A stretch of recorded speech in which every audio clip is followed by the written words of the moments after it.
खबरां दा लेखा जोखा विच आप सब दा स्वागत है।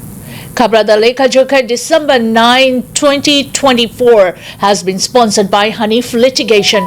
Any criminal or regulatory law matters, contact lawyer Shahid Hanif at Hanif Litigation 604-626-3144. Delta Police urgently looking for missing injured man.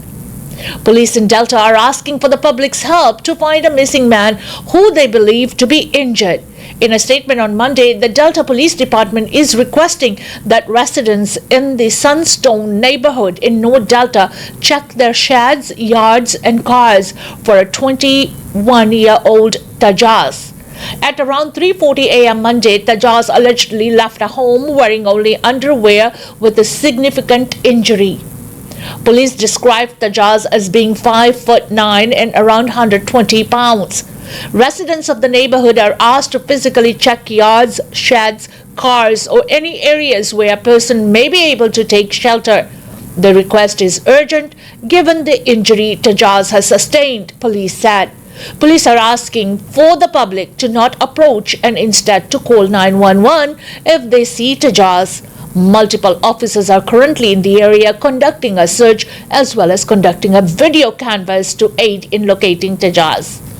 Delta police ने जनता तो मदद की मंग की है जिस दे विच कि एक व्यक्ति जो लापता है और 20 साल की उम्र का है और उस ते गुमशुदा है और वो जख्मी हालत दे विच है और पुलिस का कहना कि अगर उसने जदों घर तो बाहर निकलिया तो उसने सिर्फ और सिर्फ अंडरवेयर पाया होया सी उसनूं काफ़ी चोटां लगियां हुईयां ने जिस करके समय की नज़ाकत नूं देखते हुए अपने घर के बाहर जिहड़े शैड्स ने जां कोई भी थां जिथे कोई लुक छक सकदा जां छिप सकदा उन्हां थावां नूं चंगी तरह देखो और जदों ही तुसीं अगर ताजस नूं देखदे हो तां उस दे बारे सूचना जिहड़ी आ 911 ते करो आप उस दे नाल गलबात करन दी कोशिश ना करना.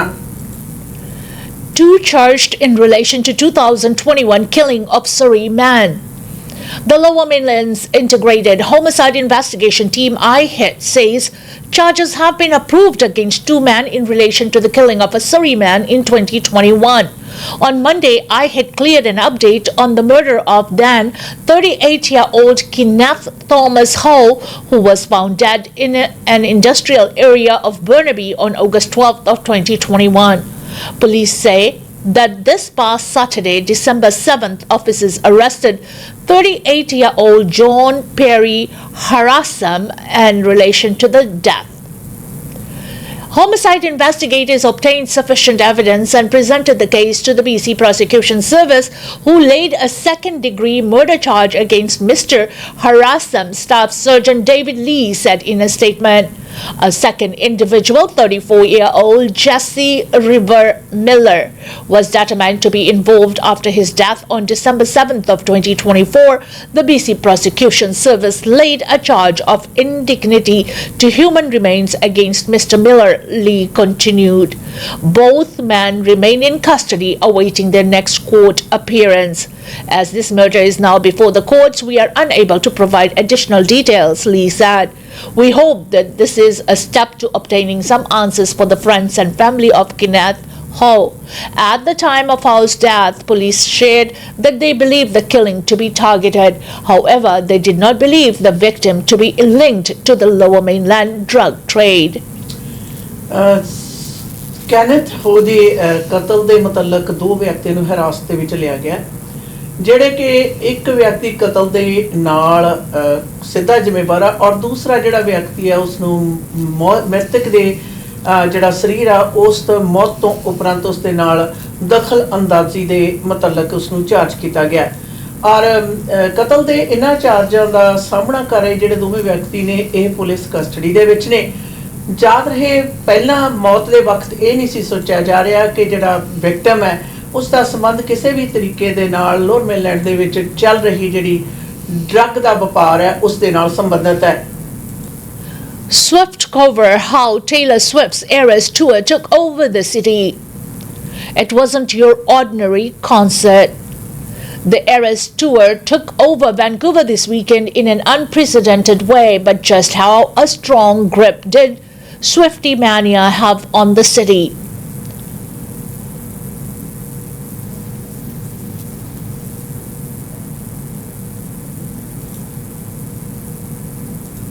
Gastown's iconic clock was tuned to play an approximate rendition of their superstars' hit Shake It Off. This was the first time in the clock's 50-plus year history that the tuning had ever been changed. This will run until December 13, Swift's 35th birthday. Capilano's Suspension Bridge. Vancouver police horses, VPD horses, were spotted wearing friendship bracelets around their necks. Statues, the iconic Amazing Laughter bronze sculpture in English Bay, saw the laughing figures also sporting friendship bracelets. Ferries and public transit, extra buses, trains, and ferries were added to accommodate the crowds coming to the city. But it wasn't just that. TransLink changed the look of its signage to get on the craze. Meanwhile, BC Ferries announced special Sailor Swift sailings. Tattoos. Some Vancouver tattoo parlors offer tailor-themed tats and fans lined up to get linked with permanent mementos of the tour. I've been tattooing 17 years. I've never been a buzz like this around an event, said Grey Lantern tattoo artist Paul Bevin. It's legitimately the wildest I have seen. Donuts. Vancouver-based Lee's Donuts in Gastown skated to the crowds with Taylor Swift-themed flavors. Fearless, Speak Now, and Lover Image. Taylor drinks for free. The singer was offered free drinks should she show up at the Cambie pub. Add to these countless events including scavenger hunts, drag shows, food tours, and a karaoke trolley tour, as well as thousands upon thousands of friendship bracelets on fans' arms. The Eras Tour held Vancouver in its grips. In total, it is estimated that concert provided the city with an economic windfall of over $150 million.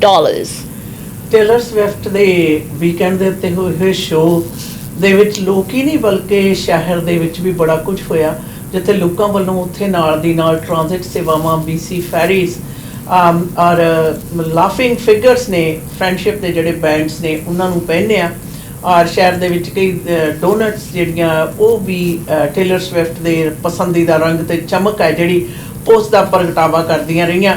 ਔਰ ਬਹੁਤ ਸਾਰੀਆਂ ਥਾਵਾਂ ਦੇ ਉੱਤੇ ਉਸ ਨੂੰ ਸੱਦੇ ਵੀ ਦਿੱਤੇ ਗਏ ਕਿ ਅਗਰ ਆਉਂਦੀ ਹੈ ਤਾਂ ਫ੍ਰੀ ਡਰਿੰਕਸ ਨੇ ਜਿਹੜੀਆਂ ਅਵੇਲੇਬਲ ਹੋਣਗੀਆਂ ਉਹਨਾਂ ਦੇ ਲਈ।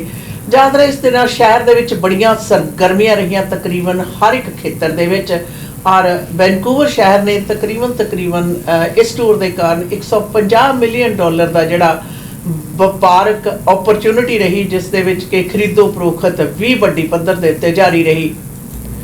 Natural gas rates to jump 17.5% January 1st, says Fortis BC. Residential gas customers are going to see a jump in their home energy bills starting in the new year, Fortis BC says. The company says the BC Utilities Commission, the government agency responsible for regulatory energy utilities in the province, has approved a 17.5% rate increase. Rates may change again in the first half of 2025, Fortis says, as the BCUC reviews Fortis rate setting framework, which it says could affect final rates. The 2025 rates include investments in a number of approved and completed projects needed to support the safe and reliable delivery of energy, including the inland gas upgrades, Gibson's capacity upgrade, coastal transmission system, transmission integrity management capabilities, and the Patolo gas line replacement projects, the company said in a news release. To help reduce cost for its customers, Fortis BC purchases gas in the summer when prices are lower and stores it so that lower cost gas is available to customers in winter months when they need it. In addition, Fortis BC sells any surplus gas back to the market to further offset cost and passes those savings on to its customers. The average residential customer will see their bill increase by about $14.25 per month based on average household consumption, the company says. BC hydro ਨੇ ਜੀ ਸੂਚਨਾ ਦਿੱਤੀ ਹੈ natural gas ਦੀ ਜਿਹੜੀ ਕੀਮਤਾਂ ਦੇ ਵਿੱਚ ਵਾਧਾ 17.5% ਦਾ ਹੋਏਗਾ, ਔਰ ਜਨਵਰੀ 1 ਤੋਂ 2025 ਤੋਂ ਇਹ ਸ਼ਾਮਲ ਹੋਏਗਾ, ਜਿਸ ਦੇ ਕਾਰਨ ਇੱਕ ਐਵਰੇਜ ਘਰ ਦੇ ਬਿੱਲ ਦੇ ਉੱਤੇ ਤਕਰੀਬਨ $14.25 ਜਿਹੜੇ ਪ੍ਰਤੀ ਮਹੀਨਾ ਦਾ ਖਰਚਾ ਵਧੇਗਾ। ਔਰ ਉਹਨਾਂ ਦਾ ਕਹਿਣਾ ਕਿ ਇਹ ਵਾਧਾ ਜੋ ਹੈ ਇਹ ਸੇਵਾਵਾਂ, ਮੌਜੂਦਾ ਸੇਵਾਵਾਂ ਨੂੰ ਹੋਰ ਬਿਹਤਰ ਬਣਾਉਣ ਦੇ ਲਈ, ਉਹਨਾਂ ਦੇ ਵਿੱਚ ਕਿਸੇ ਵੀ ਤਰ੍ਹਾਂ ਦੀ ਜਿਹੜੀ ਰਿਪੇਅਰ ਆ ਉਹ ਕਰਨ ਦੇ ਲਈ। ਔਰ ਇਸ ਦੇ ਨਾਲ ਉਹਨਾਂ ਨੇ ਵੀ ਸਪਸ਼ਟ ਕੀਤਾ ਕਿ ਗਰਮੀ ਦੀ ਰੁੱਤ ਦੇ ਵਿੱਚ ਜਦੋਂ ਜੋ ਗੈਸ ਸਸਤੀ ਹੁੰਦੀ ਹੈ ਉਦੋਂ ਖਰੀਦਦੇ ਆ, ਉਹਨੂੰ ਸਟੋਰ ਕਰਕੇ ਰੱਖਦੇ ਆ, ਤੇ ਉਸ ਤੋਂ ਉਪਰੰਤ ਸਰਦੀਆਂ ਦੇ ਵਿੱਚ ਜਦੋਂ ਮੰਗ ਵਡੇਰੀ ਹੁੰਦੀ ਹੈ ਉਦੋਂ ਇਹ ਸਪਲਾਈ ਕੀਤੀ ਜਾਂਦੀ ਹੈ। ਔਰ ਇੱਕ ਔਸਤਨ ਜਿਹੜਾ ਘਰ ਦੀ ਗੈਸ ਹੈ ਜਿਹੜੀ ਉਸ ਦੇ ਉੱਤੇ ਤਕਰੀਬਨ $14.25 ਦਾ ਜਿਹੜਾ ਵਾਧਾ ਪ੍ਰਤੀ ਮਹੀਨਾ ਦਰਜ ਹੋਏਗਾ। ਦੱਸਿਆ ਵੀ ਜਾ ਰਿਹਾ ਕਿ 2025 ਦੇ ਵਿੱਚ ਫਿਰ ਅਗਾਂਹ ਸਮੇਂ ਦੇ ਵਿੱਚ ਜਿਹੜੀਆਂ ਕੀਮਤਾਂ ਦੇ ਵਿੱਚ ਫਰਕ ਪੈ ਸਕਦਾ ਹੈ। Some cancer patients may forego care due to high treatment-related costs, says report.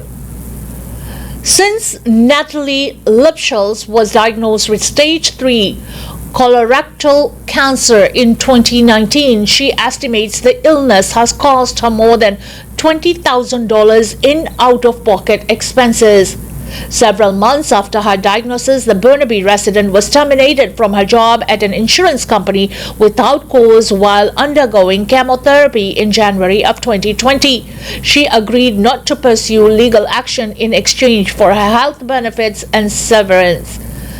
Lipschulz, who was 34 at the time, had tried to balance work and treatment answering emails on her laptop during chemotherapy. Looking back, she wishes she had focused more on her body. The healthcare system failed me. My work at the time failed me, and I'm gonna get a little emotional, but I think I failed myself a little bit too, she said. Her story embodies the findings of a Canadian Cancer Society report published Monday in a partnership with Statistics Canada and the Public Health Agency of Canada, with analysis by Canadian Partnership Against Cancer on the economic cost of cancer for the healthcare system, but also for the patient. The report estimates a cancer patient will face almost $33,000 on average in out-of-pocket cancer-related costs in their lifetime, including loss of income. While Canada's publicly funded healthcare system covers hospital costs, including chemotherapy and radiation, patients still pay for some prescription drugs and travel expenses. There's also the cost of lost time going to appointments and lost income during treatment and recovery. Physicians and health policy experts say these costs make navigating a complex disease even more challenging, disproportionately affecting lower and fixed income patients as well as those in rural and remote communities far from cancer treatment. The report cites studies that show the financial burden of cancer may also affect health outcomes.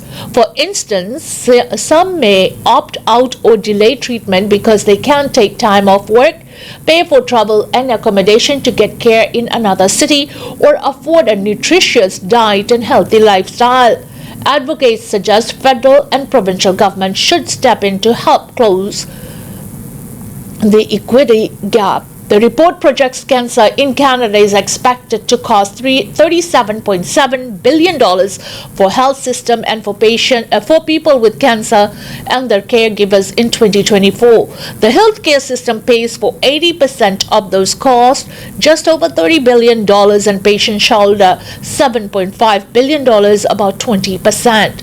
Out-of-pocket costs for cancer patients and caregivers are projected to increase by almost 20% over the next decade, due in part to population growth, aging, and better cancer survival rates, which the report says would widen the gap between those who can afford to pay and those who cannot. A Canadian cancer study published in Current Oncology in 2024 shows patients with family incomes of less than $50,000 per year are more likely to forego care and report increased financial hardship. These patients reported spending an average of 34% of their monthly income on cancer-related costs.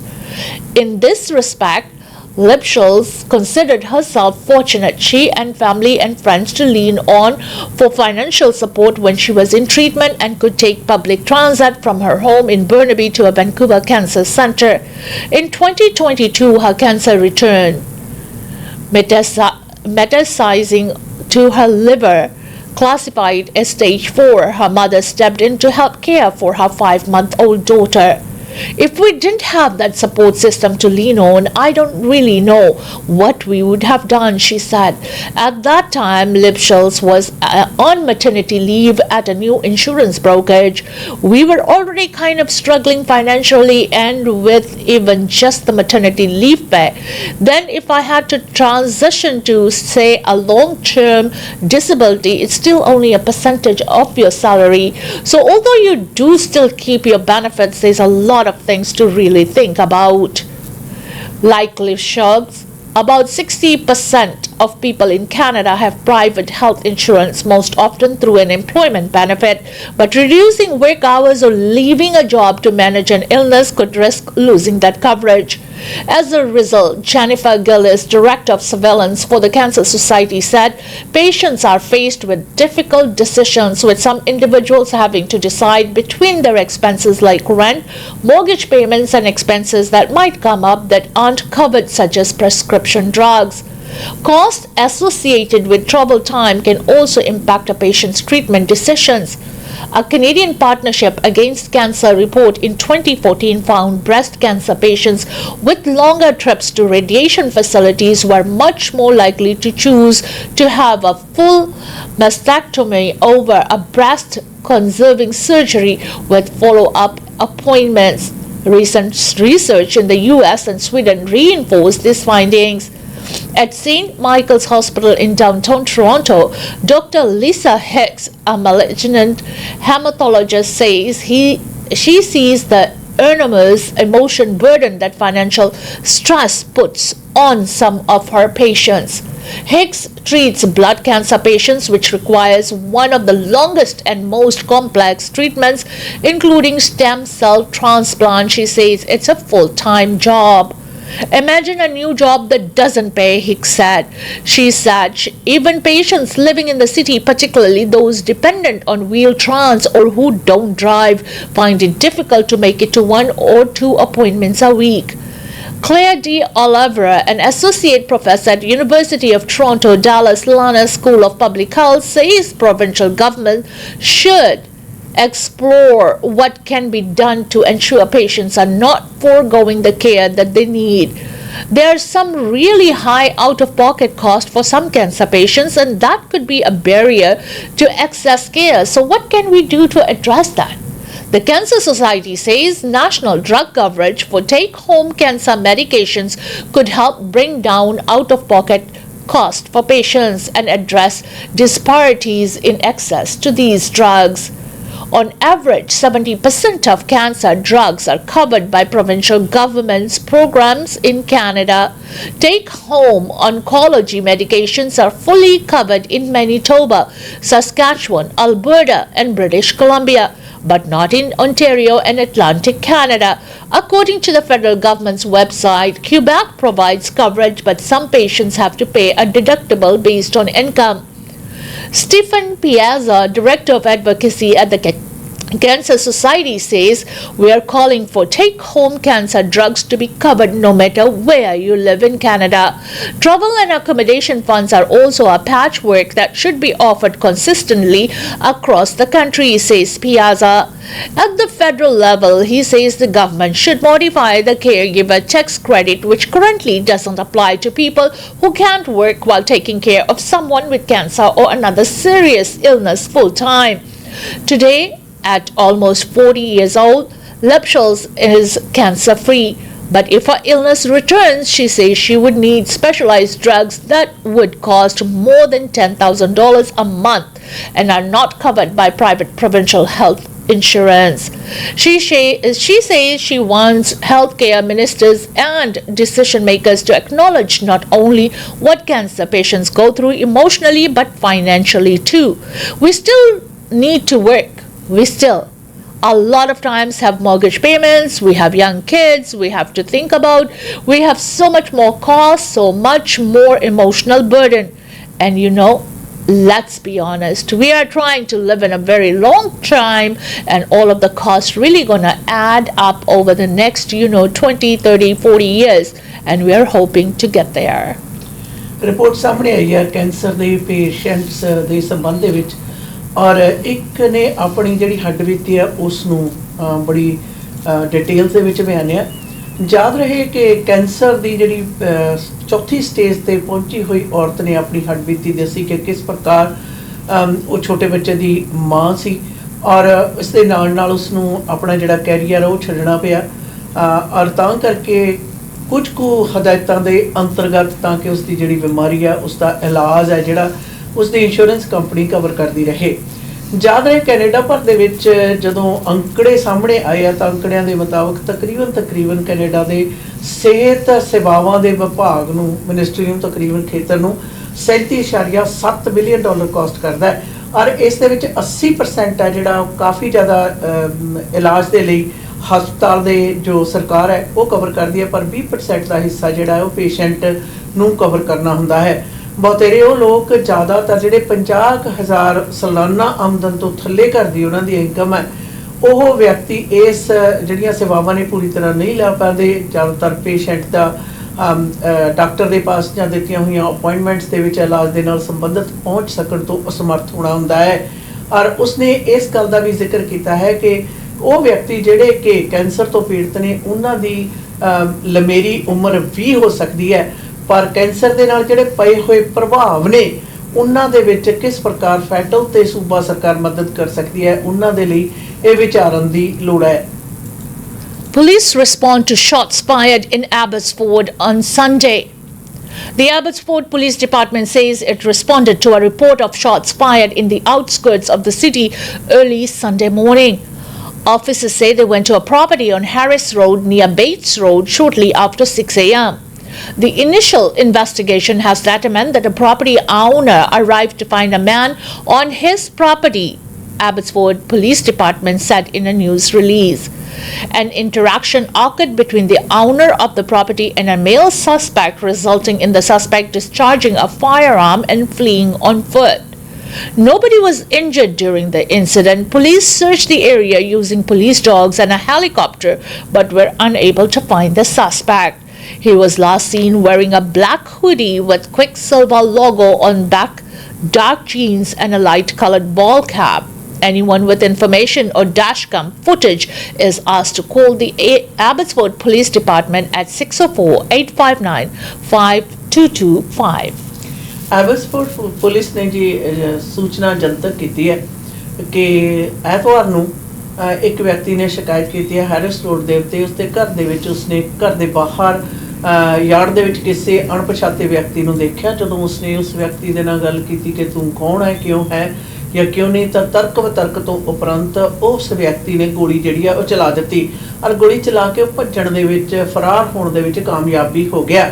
ਔਰ ਹੁਣ Abbotsford police ਹੈ ਜਿਹੜੀ ਉਸ ਵਿਅਕਤੀ ਦੀ ਭਾਲ ਕਰ ਰਹੀ ਹੈ ਜਿਸਨੇ ਕਿ ਕਾਲੇ ਕੱਪੜੇ ਪਾਏ ਹੋਏ ਸੀ, ਔਰ ਇਸ ਦੇ ਉੱਤੇ ਉਸਦੇ ਸ਼ਰਟ ਦਾ ਹਵਾਲਾ ਵੀ ਦਿੱਤਾ ਔਰ ਉਸ ਨੂੰ ਜਾਂਦੇ ਹੋਏ ਦੇਖਿਆ ਗਿਆ। ਪਰ ਇਸ ਵਕਤ ਆਮ ਪਬਲਿਕ ਤੋਂ ਮਦਦ ਦੀ ਮੰਗ ਕੀਤੀ ਜਾ ਰਹੀ ਹੈ ਕਿ ਕਿਸੇ ਵੀ ਵਿਅਕਤੀ ਦੇ ਪਾਸ ਕਿਸੇ ਵੀ ਪ੍ਰਕਾਰ ਦੀ ਜਾਣਕਾਰੀ ਹੋਵੇ ਇਸ ਘਟਨਾ ਬਾਰੇ ਜਾਂ ਇਸ ਵਿਅਕਤੀ ਬਾਰੇ ਤਾਂ ਐਬਸਫੋਰਡ ਪੁਲਿਸ ਦੇ ਨਾਲ ਯਕਦਮ ਸੰਪਰਕ ਪੈਦਾ ਕਰਨ।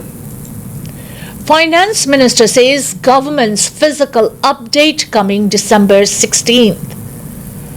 Finance Minister Chrystia Freeland will publish the government's fall economic statement on December 16th, just before members of parliament are expected to head home for the holidays.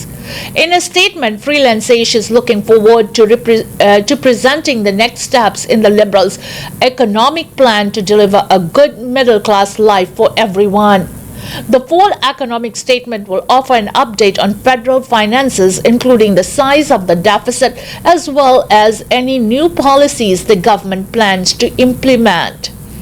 The parliamentary budget officer says the government likely broke its promise to keep the deficit capped at $40 billion and is projecting a deficit of $46.8 billion for the last fiscal year. The Liberal government has not said whether it will meet its own pledge on the deficit. It's not clear how a filibuster in Parliament will affect the government's ability to present the full economic statement in the House of Commons. Federal ਸਰਕਾਰ ਦੀ economic statement ਹੈ ਜਿਹੜੀ ਉਹ ਨਸ਼ਰ ਕੀਤੀ ਜਾਏਗੀ 16 ਦਸੰਬਰ ਨੂੰ। ਇਸ ਦਾ ਖੁਲਾਸਾ ਖਜ਼ਾਨਾ ਮੰਤਰੀ ਕ੍ਰਿਸਟੀਆ ਫਰੀਲੈਂਡ ਨੇ ਕਰ ਦਿੱਤਾ ਹੈ। ਯਾਦ ਰਹੇ 16 ਦਸੰਬਰ ਦੀ ਇਹ ਸਟੇਟਮੈਂਟ ਦੀ ਜਿਹੜੀ ਆ ਇਹ ਤਕਰੀਬਨ ਕ੍ਰਿਸਮਸ ਦੀਆਂ ਛੁੱਟੀਆਂ ਤੋਂ ਪਹਿਲਾਂ ਹੈ ਔਰ ਇਸ ਤੋਂ ਉਪਰੰਤ ਜਿਹੜੇ ਮੈਂਬਰ ਆਫ ਪਾਰਲੀਮੈਂਟਸ ਨੇ ਸਾਰੇ ਦੇ ਸਾਰੇ ਕਾਰਗੁਜ਼ਾਰੀ ਕ੍ਰਿਸਮਸ ਦੀਆਂ ਛੁੱਟੀਆਂ ਦੇ ਵਿੱਚ ਚਲੇ ਜਾਣਗੇ। ਔਰ ਨਾਲ ਦੀ ਨਾਲ ਇਸ ਦੇ ਉੱਤੇ ਇਸਤਿਫਲਾ ਇਹ ਵੀ ਛਿੜਿਆ ਕਿ ਪਹਿਲਾਂ ਲਿਬਰਲ ਪਾਰਟੀ ਦਾ ਇਹ ਕਹਿਣਾ ਸੀ ਕਿ ਕੈਨੇਡਾ ਸਰਕਾਰ ਦਾ ਜਿਹੜਾ ਬਜਟ ਆ ਉਹ ਤਕਰੀਬਨ ਡੈਫਿਸਿਟ ਦੇ ਵਿੱਚ $40 ਬਿਲੀਅਨ ਦੀ ਜਿਹੜੀ ਹੱਦ ਆ ਉਸ ਨੂੰ ਕ੍ਰਾਸ ਨਹੀਂ ਕਰੇਗਾ। ਪਰ ਹੁਣ ਕੰਸੂਆਂ ਇਹ ਵੀ ਪੈ ਰਹੀਆਂ ਨੇ ਕਿ 48.6 ਬਿਲੀਅਨ ਤੱਕ ਇਹ ਜਿਹੜਾ ਡੈਫਿਸਿਟ ਜਾ ਸਕਦਾ ਹੈ। Government faces third Tory non-confidence vote ahead of potential physical hurdle. The Liberals are set to face a third Conservative non-confidence vote in the House of Commons on Monday, but the government is likely to survive with the support of the NDP. Members of Parliament are supposed to vote on a motion that quotes NDP leader Jagmeet Singh's criticism of the Liberals and ask the House to agree with Singh and vote to bring down the government. Singh said last week he is not going to support the Conservatives, so the motion will likely fail. The House is also set to vote Monday on an NDP motion calling on the government to expand the GST breaks to include things like internet bills and home heating and offer the $250 working Canadians rebate to fully retired seniors and people who rely on disability benefits. Those votes will come after MPs deal with a debate on a point of privilege raised by Conservative Deputy Leader Melissa Landsman on Friday.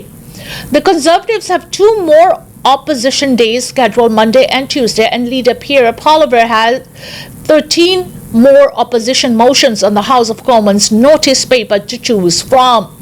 The party signaled the Monday motion will call the government to eliminate the GST on new homes sold for under $1 million and calls on the premiers to enact a similar policy on their portion of the provincial sales tax. The other motions they could go with on Tuesday include one calling to eliminate the carbon tax, another to take a tougher stance on bail and drugs, and also one calling for the government to release a draft copy of Canada's public accounts for the last fiscal year. Two of the motions also call for a vote of non-confidence in the government. If a majority of MPs vote in favor of a non-confidence vote, it will bring the government down and likely trigger an immediate election. The Conservative motions introduced Monday and Tuesday will both be up for a vote on Tuesday. An opposition party continue to use procedural tactics to stall one another's motion. The House is also facing a deadline on Tuesday to vote to approve billions of dollars in government spending. Treasury Board President Anita Anand has asked Parliament for approval of $21.6 billion to fund programs including housing, dental care, and the national school food programs. Those measures must be voted on. If they do not pass, some government programs could face a cash shortfall, including veteran benefits and natural disaster assistance. The spending requests are set to go to debate and vote late Tuesday night. The votes were scheduled when House Speaker Greg Fergus paused a 2-month-long filibuster to make way for the spending debate and opposition motions. The House has been gridlocked since late September by a filibuster over a Conservative privilege motion related to the Liberals' refusal to provide unredacted documents about a now defunct Green Technology Fund to Parliament and to the RCMP. On Friday, Landsman raised a point of privilege about an anti-Israeli war protest that temporarily blocked the entrance to building housing MP offices last week. She said NDP MPs have been supportive of the protest, who temporarily disrupted members' ability to get to the House of Commons. That debate was scheduled to resume Monday morning, but proceedings began with the resumption of debate on the Green Technology Fund documents. Federal ਸਰਕਾਰ ਦੇ ਖਾਤਿਆਂ ਦੇ ਵਿੱਚ ਜੀ ਖਾਸ ਤੌਰ ਦੇ ਤੇ ਅੱਜ ਤੇ ਕੱਲ 2 ਦਿਨ ਆਪੋਜੀਸ਼ਨਸ ਵੱਲੋਂ ਪੇਸ਼ ਹੋਣ ਵਾਲੇ ਜਿਹੜੇ ਮਤੇ ਨੇ ਉਹਨਾਂ ਦੇ ਅੰਤਰਗਤ ਗੱਲਬਾਤ ਹੋ ਰਹੀ ਹੈ। ਅੱਜ ਦੇ ਖਾਸ ਤੌਰ ਦੇ ਉੱਤੇ ਮਤਾ ਜਿਹੜਾ ਹੈ ਉਸ ਦੇ ਪਾਸ ਪੇਸ਼ ਹੋਣ ਤੇ ਉਸ ਦੇ ਵਿੱਚ ਜਿਹੜੀ ਹਮਾਇਤ ਹੈ ਖਾਸ ਤੌਰ ਦੇ ਉੱਤੇ ਐਨਡੀਪੀ ਵੱਲੋਂ ਸੋਚੀ ਜਾ ਰਹੀ ਹੈ ਕਿ ਉਹਨਾਂ ਵੱਲੋਂ ਹਮਾਇਤ ਹੋਏਗੀ, ਜਿਹੜਾ ਇਹ ਮਤਾ ਪਾਸ ਨਹੀਂ ਹੋ ਸਕੇਗਾ। ਅਗਰ ਇਸ ਦੇ ਉੱਤੇ ਮਤਾ ਜਿਹੜਾ ਬਹੁਮਤ ਨਾ ਮਿਲੇ ਤਾਂ ਸਰਕਾਰ ਹੈ ਜਿਹੜੀ ਉਹ ਡਿੱਗ ਸਕਦੀ ਹੈ। ਇਸੇ ਪ੍ਰਕਾਰ ਕੱਲ੍ਹ ਨੂੰ ਮੰਗਲਵਾਰ ਨੂੰ ਵੀ ਇਹ 2 ਆਪੋਜੀਸ਼ਨ ਦੇ ਡੇ ਨੇ। ਵੱਡੀ ਪੱਧਰ ਦੇ ਉੱਤੇ ਆਪੋਜੀਸ਼ਨ ਕੰਜ਼ਰਵੇਟਿਵ ਪਾਰਟੀ ਹੈ, ਉਹਨਾਂ ਵੱਲੋਂ ਇਹ 2 ਮਤੇ ਨੇ ਜਿਹੜੇ ਲੈਂਦੇ ਗਏ ਹੈ ਔਰ ਇਹਨਾਂ ਦੇ ਉੱਤੇ ਬਹਿਸ ਛਿੜੇਗੀ। ਪਰ ਇਸ ਦੇ ਇੱਕ ਦੇ ਤਾਂ ਪਾਸ ਹੋ ਜਾਣ ਦੀ ਉਮੀਦ ਹੈ ਐਨਡੀਪੀ ਦੇ ਹਮਾਇਤ ਦੇ ਨਾਲ, ਔਰ ਦੂਸਰੇ ਬਾਰੇ ਜਿਹੜੀ ਚਰਚਾ ਉਹ ਕੱਲ੍ਹ ਨੂੰ ਹਜੇ ਚੱਲੇਗੀ। BOC expected to lower interest rates again with odds leaning towards larger cut. Financial markets and forecasters are betting on another jumbo interest rate cut from the Bank of Canada this week. Statistics Canada's latest job report titled tilted expectations in favor of a larger cut. The Friday report revealed the unemployment rate jumped to 6.8% in November, up from 6.5% a month earlier as more people looked for work. A half percentage point interest rate reduction would bring the central bank's key interest rate to 3.25%. The Bank of Canada reduced its key interest rate by half a percentage point in October in response to inflation returning to target, but signaled the size of the next rate decision would be data dependent. Canada's inflation rate was 2% in October. BC ਦੇ ਵਿੱਚ ਖਾਸ ਤੌਰ ਦੇ ਉੱਤੇ ਜੀ ਜਿਹੜੇ ਅੰਕੜੇ ਸਾਹਮਣੇ ਆਏ ਆ ਔਰ ਉਸ ਦੇ ਵਿੱਚ ਇੰਟਰਸਟ ਰੇਟ ਦੀ ਜਿਹੜੀ ਦਰ ਹੈ ਉਸ ਦੇ ਵਿੱਚ ਕਟੌਤੀ ਦੇ ਕਿੰਨੀ ਹੋ ਸਕਦੀ ਹੈ ਔਰ ਮੌਜੂਦਾ ਜਿਹੜੇ ਹਾਲਾਤ ਨੇ ਜਿਸ ਦੇ ਵਿੱਚ ਖਾਸ ਤੌਰ ਦੇ ਉੱਤੇ ਬੇਰੁਜ਼ਗਾਰੀ ਦੀ ਦਰ ਦੇ ਵਿੱਚ ਵਾਧਾ 6.8% ਦਰਜ ਹੋਇਆ। ਪਹਿਲਾਂ ਉਮੀਦ ਕੀਤੀ ਜਾ ਰਹੀ ਸੀ ਕਿ ਟੈਕਸ ਇੰਟਰਸਟ ਰੇਟ ਦੇ ਵਿੱਚ ਕਟੌਤੀ ਜਿਹੜੀ ਆ ਉਹ ਛੋਟੀ ਹੋਏਗੀ, ਪਰ ਹੁਣ ਉਮੀਦ ਕੀਤੀ ਜਾ ਰਹੀ ਹੈ ਕਿ ਤਕਰੀਬਨ 0.5% ਤੱਕ ਵੀ ਇਹ ਜਿਹੜੀ ਕਟੌਤੀ ਆ ਉਹ ਹੋ ਸਕਦੀ ਹੈ। ਮੇਨ ਕਾਰਨ ਹੈ ਕਿ ਬੇਰੁਜ਼ਗਾਰੀ ਦੀ ਦਰ ਦੇ ਵਿੱਚ ਵਾਧਾ ਹੋਇਆ ਔਰ ਇੰਟਰਸਟ ਰੇਟ ਦੇ ਵਿੱਚ ਇਸ ਦੀ ਜਿਹੜੀ ਕਮੀ ਹੈ ਉਹ ਵੱਡੀ ਕਟੌਤੀ ਦੇ ਰੂਪ ਦੇ ਵਿੱਚ ਕਰਨ ਦੇ ਨਾਲ ਕੈਨੇਡੀਅਨਸ ਨੂੰ ਰਾਹਤ ਮਿਲ ਸਕਦੀ है। इसी के साथ हमें दीजिएगा इजाजत। खबरा दा लेखा जोखा प्रोग्राम से until next time, goodbye and be safe.